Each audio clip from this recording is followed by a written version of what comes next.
Hello everyone, this is White Wolf, and I wanted to talk about just making use of time, making use of all of our times, making use of the time that we have on this earth, because it's very bittersweet and we only have a certain amount of time, even though we're in the absence of time, and yes, we're infinite, but our bodies are not, and if we don't embrace the soul, then we're not using most of our time in a very fluent way.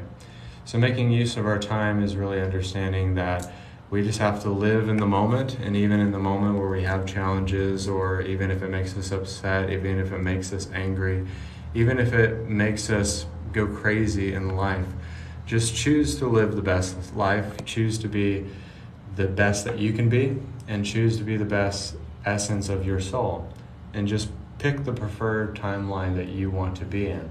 Making use of our time is really understanding the very fact that if we don't use our time wisely, then we're just going to procrastinate, and we're going to keep doing the same things and doing the same patterns and doing the same emotions and doing the same exact thing and expecting a different result. So use most of your time as a way of empowering, as a way of expanding yourself, as a way of delving deep inside of yourself. Because I can comfortably say that I've wasted a lot of time, not only on my journey, but also even in my life. And I think it's a very good topic to talk about. It's just make use of your time. I don't care if it's doing chores. I don't care if it's planning out your day. I don't care if it's trying out a new business. At least try to succeed at something in this life. Because when we do that, when we go for it and we actually see where it lands, we see how far we can take this, and we see how far we can go. And we see how far that we can really throw the dart and see if it lands on the bullseye. But if we don't try, then we won't know. And if we don't know, then we're not really learning about it or seeking it out or trying to figure out every configuration of it. So understanding that making use of our time is really understanding that we have the time here and now to make an impactful change, not only within ourselves, within our belief systems, within our attachments, within everything that we're experiencing here and now. If we make use of our time, then we can allow ourselves to change the space-time continuum, to change the way that everything is being caused and the way it's being affected. And we have the ability to change the narrative, the theme, and the direction of our life. But it just means don't waste time. Don't waste your potential. Don't waste your ideas or your intentions or the things that really make you you. And instead, just allow yourself to really be yourself authentically, have courage, and really trust and have faith in what you're doing. Because sometimes we have to do something else for just a little bit, and then it expands us and helps us find the breadcrumb trail of excitement. It allows us to connect the dots. It allows us to find out our spiritual origination, but it also allows us to find those impactful relationships that allow us to see ourselves in a different light. A lot of us are being reflected. A lot of us are seeing exposure within society, within finances, within everything that we've been doing as human beings for 40, 50, 100, 1,000 billion years. And we're seeing through that. We're seeing through the delusion of it. We're seeing through all of the ways that we carry ourselves. Make use of your time. Because I can tell you right now that I wish I was told that when I was 18 or 17 or any of those ages, or even like back then. Making use of our time. What are we going to do with our time? What are we going to do with our life? What are we going to do with what we have? And just going from there and then purifying it and then expanding upon it and really fine-tuning our abilities and our gifts and just being able to learn and being malleable. And I can comfortably say that I'm not the most teachable person. But I don't think the best students are teachable and malleable and things of that nature. So the key to reception is just making use of what's been given to you, doing the best of what you have at this point in time, having a good attitude about it, having gratitude towards it, and seeing where you can take yourself and purifying where you're coming from instead of where you're going. And I think once we do that, once we really understand that it's purifying where we're coming from instead of where we're going. And if we understand that, then we understand that it's not always black and white, but there's a gray area. There's something to be had when we make use of our time, when we make use of everything that we're experiencing, and making the experiences more impactful, more vibrant, more alive. And attracting those experiences to ourselves and not basing it on what the outcome may be. Not basing it on how it's supposed to unfold, not basing it on how it's supposed to happen for you, but basing it really just on how you want to be that experience, to be that essence of that creation, and learning and discerning and just making use of your time.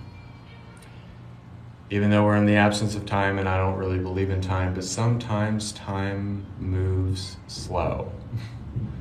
I don't know if any of you have ever felt like your patience has been pushed to the very edge, but yeah, sometimes the divine is a little bit slow.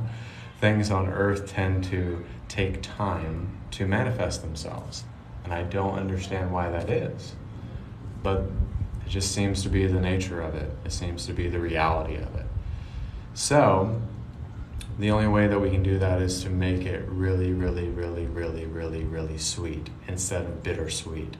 Instead of leaving that sour taste in your mouth, we have to try to wash away the toxins, the things that hold us back, the people that hold us back, and even the things from the past that try to hold us back. And making use of our time is really just kind of doing that thing that we've been putting off. If we've been putting off that thing for so long, and it just sort of always creeps up and it just blows back into your face and it's reflected to you in such a light and kind of letting you know to kind of get your head out of your rear end and kind of understanding like, okay, the fear or the anxiety or the limitation or the belief of it, and almost just forcing yourself to do it, even when you're in that debilitating state, and it's not always fun to do that.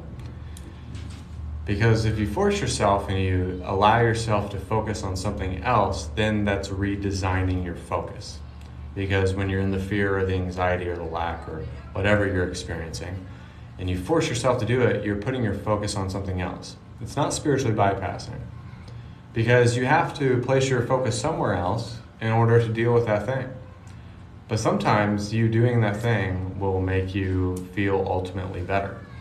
Or reading that book that somebody bought you and you know that you're supposed to read it, but why haven't you picked it up? Because you haven't been motivated to do it. And then once you read the book, you see that you had to read the book because of the meaning and the text in it and the context and the connotations that were inside of the book to let you know that you needed to read the book or watch that movie or meet that friend for coffee and have that conversation. You know, it's a lot of it. It's so much different things and aspects and experiences. So it just kind of lets us know, like, okay, yeah, we're here to use the most of our time. Make the most of your time here so that you don't have to experience this again and again and again and again. So it's crazy, you know. We have to make this timeline the most preferred timeline, and we have to make this experience the most out of it experience because we've experienced every type of experience ever. So when we make use of our time, what we're doing is that we're on point. We're right on time. We're right on center. We're in the bullseye, and we're pulling that needle out of the haystack and finding out where we need to rearrange the puzzle pieces within our lives.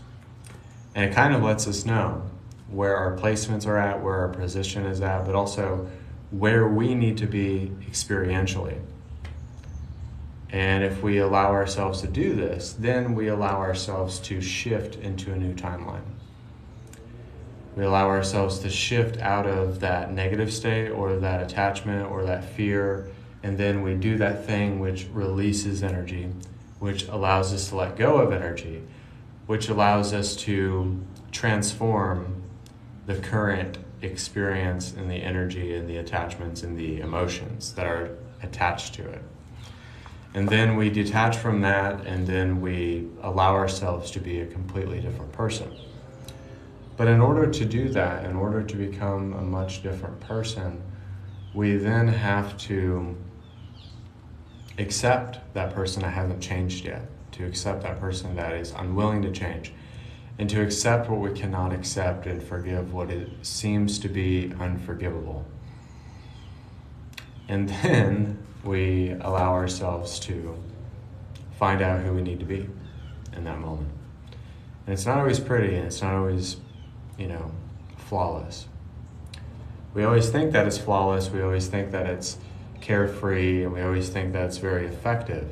But when we make use of our time, we're making use of not wasting any time anymore, but feeling like we have all the time in the world. But don't feel like you have to waste time and waste away and waste your experiences, waste everything about yourself, and waste our potential, essentially, because when we procrastinate, when we put things off, when we put things on the back burner, even our dreams, even when we put our dreams on the back burner and you know that it's something that you really want to do, when we do that, then we're selling ourselves short. And we're selling ourselves short in the sense that we're letting go of what makes us truly happy and what makes us have that abundance within ourselves, but the message that resounds in our heart when we put our dream on the back burner. And sometimes in life that happens. But sometimes it can become 10, 20, 30, 40 years, and then you regret it. And that's why most people regret what they tried to do at that time. But it's better to try at it than to never have tried for it, because most of the time people fail because they don't apply themselves and try at that thing that they really wanted. But then, sometimes you do have stuff working against you, or you do have stuff that you need to clear, and you do have stuff that you need to purify within yourself, and I get that. But sometimes not going for it or not pulling your destiny towards you could be pulling you back and setting you back and making you go 5 steps backward instead of 10 steps forward. So it's a simple message that I think most people can understand, that making the use of our time is really making the statement, making the decision to not waste any more time. And it doesn't have to be accelerated, it doesn't have to be here and now, it doesn't have to be full blown, but sometimes a year could be a great thing for you. A year for yourself can be a great thing for you. And you could never believe how much can change in a year if you just made the use of your time. And that was an epiphany that I had just recently, here and now, was that I need to make better use of my time. I need to make better use of what I need to do, what I need, what I want, and what I desire, and what I want to put into this existence. And I feel like a lot of people don't know what they want to do, and then there's this misconception that just because you put something down because you weren't interested in it, that means you're a quitter. I don't believe that's really what it is. It means that you didn't resonate within the energy of what you were doing. And it didn't make you feel like you had a sense of love and a passion or a fire that was lit behind you when you were doing that said activity. And most people are like, oh, that person gave up on that said thing. When really it meant that you didn't resonate with that thing that you were doing that maybe somebody else wanted you to do. But then people are like, oh, you're a quitter and stuff. And I don't think that's really necessarily the case. I think it's really the case of, what do you want to do with your time? What do you want to do with your life? What do you want to do with everything that you want to create into this existence? And being able to have the ability to speak it, be able to have the ability to be it, and just live it. Just do it, even when it seems tough, even when it seems challenging. Just do it. And yeah, sometimes, it takes time, it takes money, it takes dedication, it takes wondering and dreaming and really mapping out so that you're able to really see what you want to do with it. But ultimately, we do get what we need and we do get what we want at the same time. It doesn't always feel like that when we get what we want and what we need at the same time. Sometimes it's like, I don't have what I need or what I want. But ultimately, we really both have those things. We just don't think that we do. So, don't give up, my friends. Don't give up on yourselves. Make use of your time. Don't waste time. Don't waste your potential. Don't waste time doing things for other people when it's not serving you. Sometimes people have energetic bondages to people that they just don't need to have. You know, they just need to, like, okay, I've helped that person in my family get money again and again and again, and I'm gonna say no this time. And sometimes that can release stuff. It's sometimes helping your neighbor when you've been putting it off, or maybe you seen that they needed help and you kind of were like, I don't know if I want to do that, and then you do it, and then it releases a lot of stuff in your life. Sometimes the universe works in mysterious ways and I don't understand it, and I think it's fucking crazy. I think it's fucking insane most of the time, that the way that the universe works. It's so quirky and just nuts. And it takes time on this earth plane to manifest stuff. Even though there's really not time, but the only way that we can look at it is giving the example of it. Because we are infinite and we've been here billions and billions and billions and billions of years. But I don't think it was always linear. I think that's the difference. I don't always think it was linear. I think sometimes it's finding your discernment, finding what makes you happy and passionate, and making the most of your time. And not being afraid to do that. So, I'll probably do a couple more lives in the next couple of days, guys. So that was my little message that I wanted to do real quick. And I'm going to be doing readings after this. So, thank you guys. God bless, and namaste. It's good to see you.